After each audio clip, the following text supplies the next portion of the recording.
ahorita le voy a comentar más, porque está el escritor y periodista Luis Carlos Sainz, estudioso también del derecho penal, para abordar la liberación de don Rodo, hermano del Mencho, que sigue indignando. El presidente ha protestado también esta semana, pero sobre todo, que para mí no es algo nuevo. Esto es un espectáculo que estamos viendo desde, al menos, en este siglo reciente, cuando inició la guerra fallida de Calderón, una guerra que no debió de haber sido al menos así, o como lo hicieron, y es en lo que estamos metidos, y que nadie ha podido parar, que siguen creciendo los homicidios, como usted sabe, en México, y que yo recuerdo que Calderón hace 3 sexenios se quejaba y se quejaba de los jueces, y lo seguimos viendo, de la liberación de delincuentes, de todos los aspectos. Un sistema judicial mexicano que le urge una reforma, o no sé cuál, aunque ciertamente nosotros ironizábamos. Se quejan hasta de las comas más mal puestas los jueces.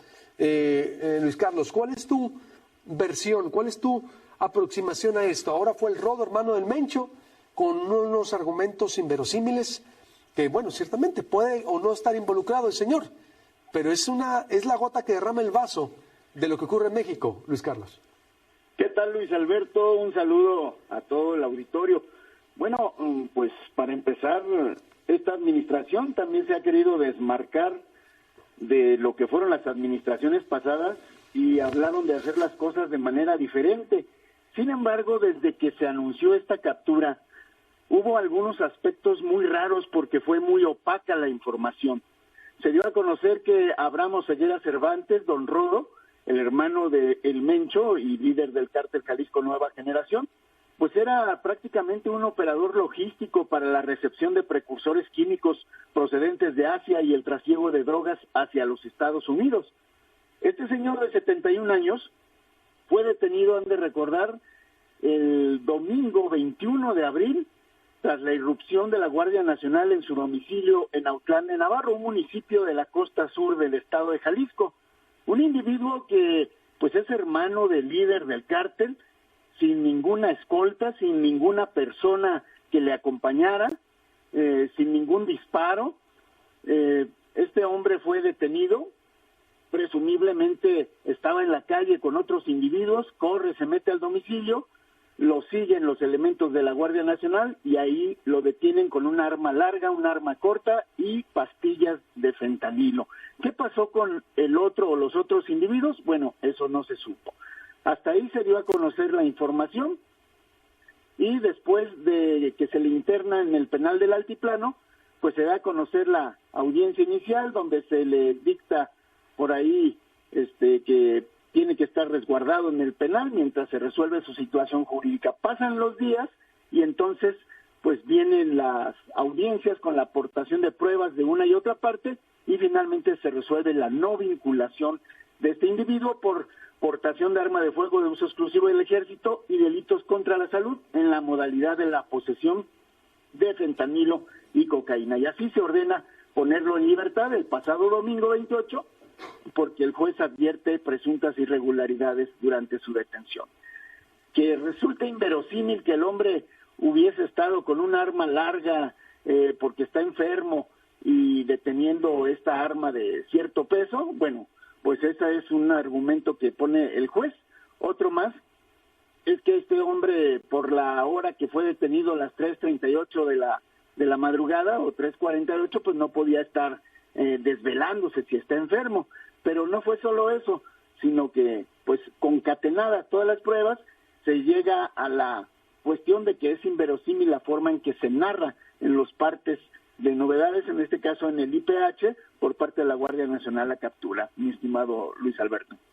¿Cuál sería tu análisis de esto, de lo que ocurrió? Bueno, ¿quién falló? Mi análisis es que este individuo, quizá uno de sus delitos son los apellidos que lleva, y que, por ser hermano del Mencho, se convierte en un atractivo en un año electoral para anunciar su captura a los 71 años de edad, porque resulta extraño, mi estimado Luis Alberto, amigos del auditorio, que después de 10 días o casi 10 días que el Rodo estuvo recluido, no se judicializó carpeta de investigación alguna donde se solicitara una orden de aprehensión en su contra por delincuencia organizada, por lavado de dinero o por delitos que supuestamente cometió desde antes, ¿no? Porque hablan de que es el operador logístico para la recepción de precursores químicos y para enviar drogas a Estados Unidos.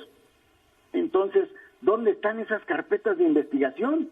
Hay veces que te detienen con una pistola, con una navaja, con algún pretexto. Cuando te quieren detener, no te preocupes. Si no buscan, encuentran o fabrican, ¿no? Para que mientras estás detenido, te solicitan la orden de aprehensión por lo pesado y cuando vas saliendo te la cumplimentan. ¿Qué pasó aquí? Que fueron casi 10 días.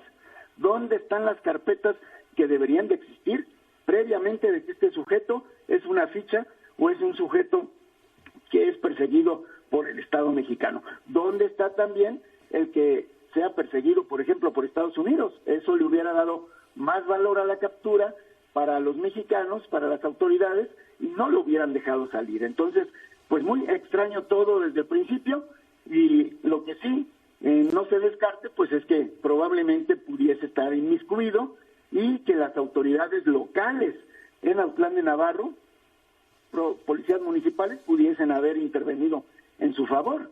Pero ¿dónde estuvo la actuación del Ministerio Público de la Federación durante 10 días que este presunto pez gordo, anunciado al estilo de la época de Felipe Calderón, ahora está en libertad?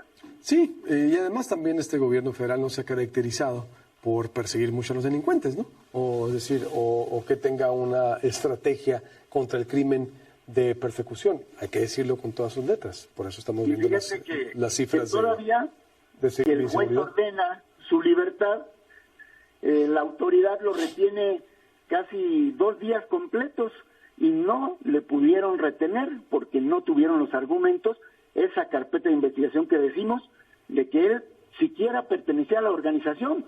Con la pura presencia dentro de alguna célula criminal hubiera sido suficiente para decretarle una orden de captura, pero bueno, pues esto no ocurrió y le valió a la Secretaría de Seguridad y Protección Ciudadana, a través del centro penitenciario, 2 multas de 25,000 pesos por desacato al no obedecer la orden de la inmediata libertad.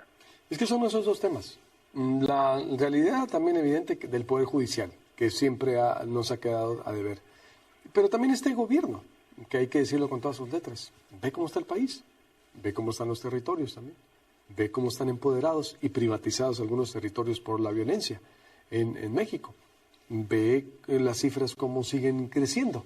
Entonces, son las 2 realidades que vive México, ¿eh?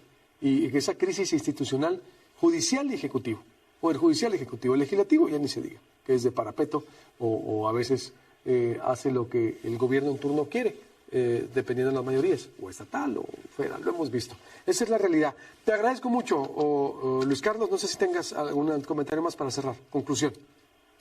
Pues nada más esa parte, ¿no?, que mencionas bien de cómo una disputa entre 2 poderes no nos deja saber si este señor Abraham Oseguera Cervantes es narcotraficante o presunto narcotraficante o no lo es. Por lo pronto, pues los apellidos son el único delito que hasta el momento se ha encontrado y no es punible. Sí, pero es que es más profundo, pues es este señor, luego es el otro, es el que sale, son los narcos que dejan, son los narcos que mandan en territorio, es el Poder Judicial, son los jueces que liberan. Es la crisis institucional que vive en México, es decir, de poderes. Por eso, es decir, más allá de él, es el mundo de la delincuencia en sí, que en algunos territorios hace lo que quiere.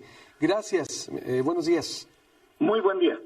Antes de irme, vamos a contactar a Cuauhtémoc González.